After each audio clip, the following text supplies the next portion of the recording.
Kutik,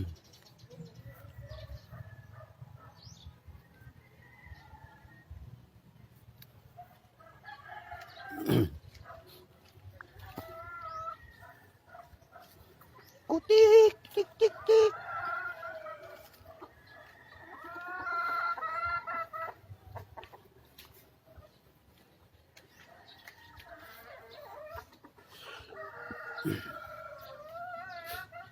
Alternatibong hanap buhay guys pag sa probinsya ka. Ito pag-aalaga ng manok. Kahit pa paano mayroon kang kita dito guys. Tulad nito, itong nakataling itong tandang na ito. Ito guys, maibibinta mo na ito ng 1,000 piso.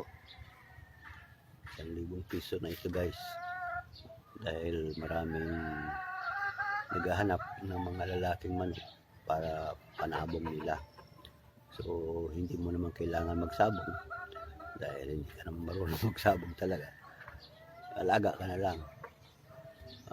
Antay mo na lang na may pupunta sa'yo. So magkakaroon tinatawag nating tawaran kung magkano ang tawad.